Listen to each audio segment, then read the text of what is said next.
Hello, this is Peter from Educomondo and a warm welcome to our first STEAM lesson, Teacher Edition. As you know, STEAM stands for Science, Technology, Engineering, Arts and Math. This Teacher Edition of the STEAM lessons has been made to help the very beginning STEAM teacher. No prior knowledge of programming or electronics required. We call this level the Explorer level.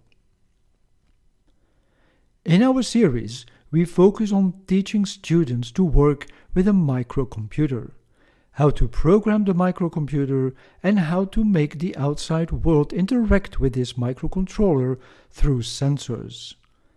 This is exactly what makes STEAM so much fun, not only for the students, but also for you, the teacher.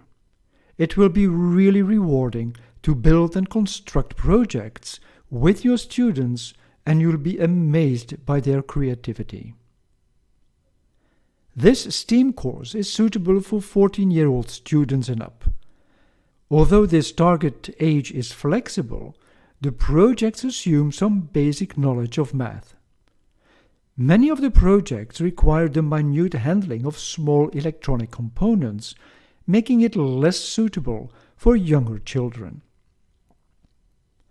Although the projects in themselves are safe, you should always warn your classroom at each beginning that electronic components are not like candy and should not be eaten.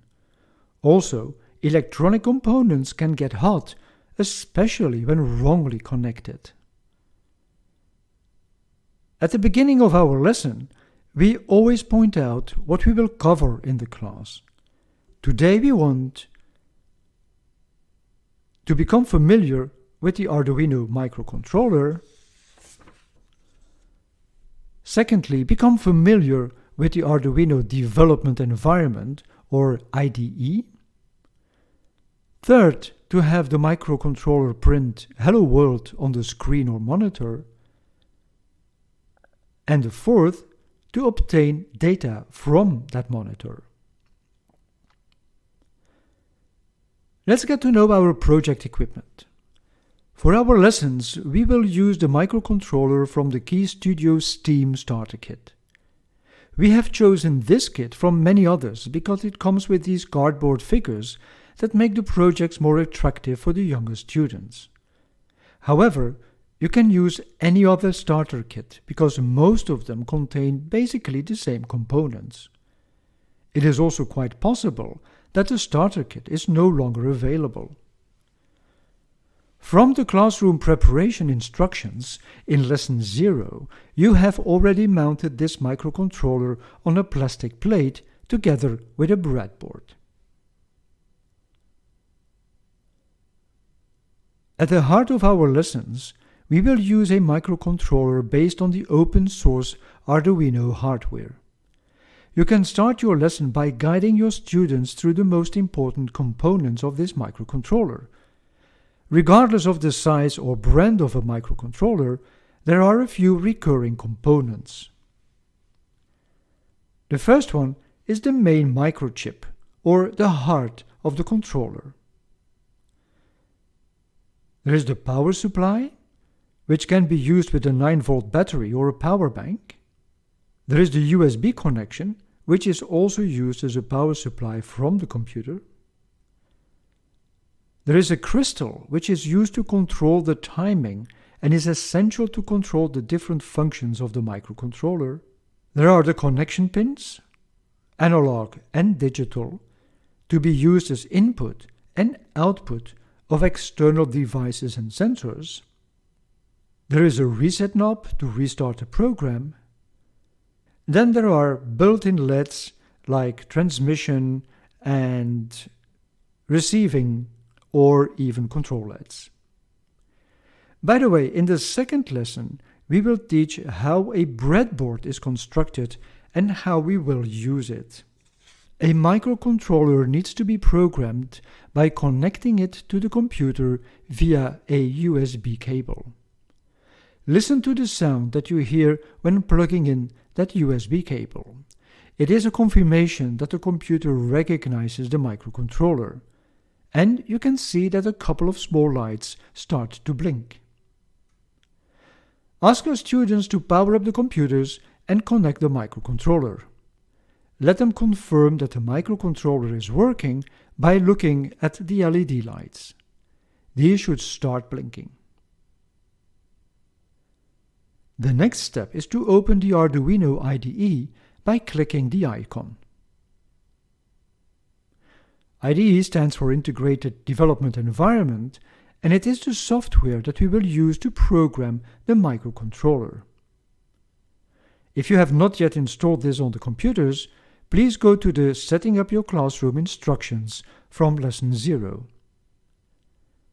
The programming language that the Arduino IDE is using is Simplified C, one of the most powerful programming languages. We will use the latest version of the IDE, but older versions are very similar and can still be used. You can see that the Arduino IDE is split into two parts called the void setup and the void loop. On top of this, we will create a new space, and we start with 2 forward slashes. This tells the Arduino to ignore what follows. It is not part of the code, it is called a comment. Here we type /project1 hello world. From the very beginning, we will pay extra attention to good programming practices. Programming in a clear and understandable way so that someone else will be able to easily understand your program. In most courses, teachers and students simply copy-paste code. We will not do that, simply because you will not learn anything by copying code without understanding what the code actually does. We want to have the Arduino print Hello World on the screen or monitor. First, we will have to instruct the microcontroller to start the serial monitor. This has to be done only once, so we will place the command in the void setup area. For Arduino, the command to start the serial monitor is serial.begin and in between brackets 9600, and we end with a semicolon. 9600 is the baud rate, the speed of which the computer communicates with the printer. Very important is to end your line of code with a semicolon. Repeat this often to your students, as it is one of the most common mistakes made writing the Arduino code.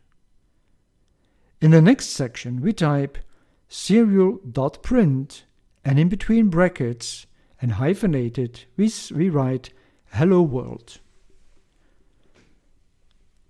And end with a semicolon, of course. To pop up the monitor, click on this icon in the right corner, which looks like a small magnifying glass. Now we have to upload the program to the Arduino by pressing the upload arrow.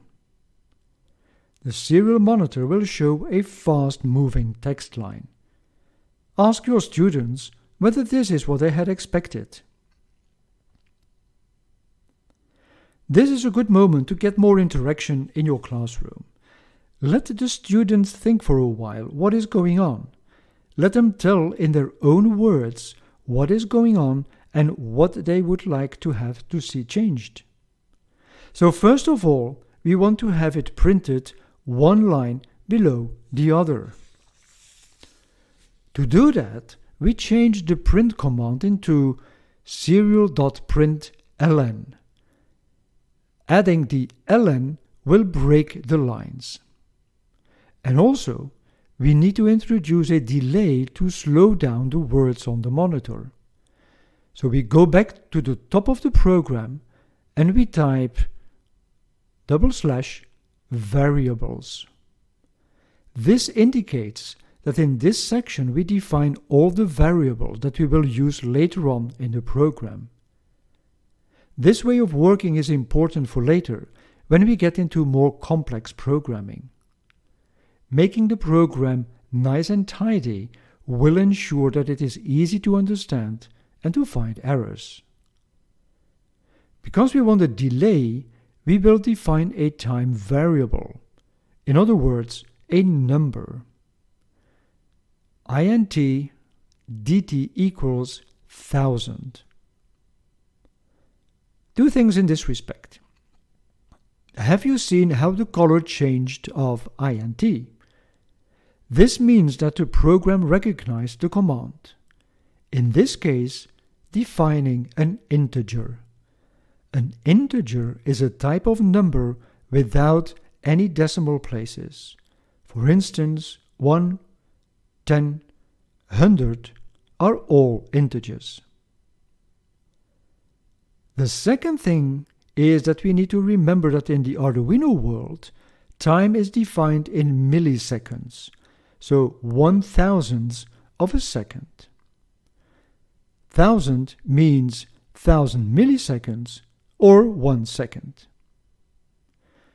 Let the students upload the changes and check whether there are no error messages. If there are error messages, first let the students figure out for themselves. Let them try a solution and upload again, multiple times if needed. They will learn a lot from their mistakes.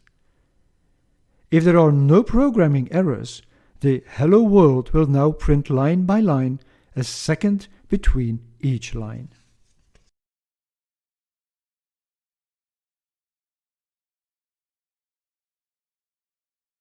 Because the code is in the void loop section, the print command will go on forever and ever. The second part of this lesson is introducing some more challenging programming by interacting with the microcontroller. Explain clearly to the students that we want the microcontroller to say "Hello World" and then "What is your name?" Wait for input and reply "Hello," adding your name, "How are you doing?" Ask the students to think what would be needed. So the Arduino is asking for a name, and since we all have a different name, this will be a new variable. Where do we put the variables? Indeed, at the top. This time it is not a number but a text, and a variable text is called a string. So we say string your name. Here you can make a deliberate error. You'll make use of this error later on to check the student's problem-solving capabilities. The correct code should be string your name ending with a semicolon. We go back to our void loop section and use the following commands. Serial.println, in between brackets and hyphens hello world, and we also make some spaces here. Serial.println, what is your name, ending with a semicolon. Ensure that your class pays attention, as it may look a bit complicated for their first program, because it's a code that they will need to learn by heart, and we will use it again in later lessons. So while, in between brackets, serial.available, double brackets, double equals sign 0, and then we open the curly brackets and close the curly brackets. So what does this code really do? Well, this code asks the program to do nothing while the monitor is waiting for input. The expected input is a name in the top line. The program will read the name, and this is done by the following command. Your name equals serial.readString, open and close the brackets, and then you can continue with the serial print hello, serial print your name, serial.println how are you, and end with a delay.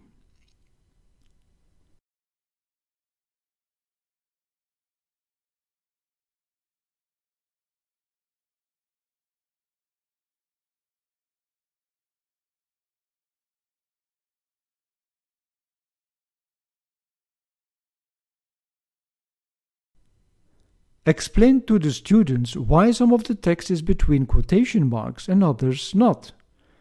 When between quotation marks, it is text. When not, it refers to the variable that we declared earlier. And now we upload the program again, and of course there is an error. Ask your class what has gone wrong.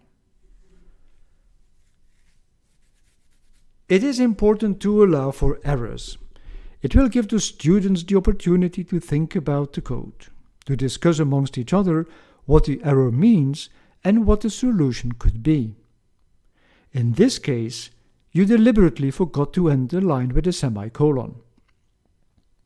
Again, in your class, don't be afraid to introduce deliberate mistakes so that the students learn to think critically and develop their problem-solving skills. Correct the error and run the program again. Now it's time for your students to program the same. We are almost at the end of our first lesson. Time to repeat with your class what they have learned.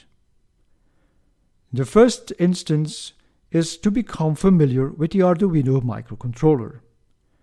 Secondly, to become familiar with the Arduino development environment, or IDE. To have the microcontroller print Hello World on the screen or monitor, and to obtain data from the monitor.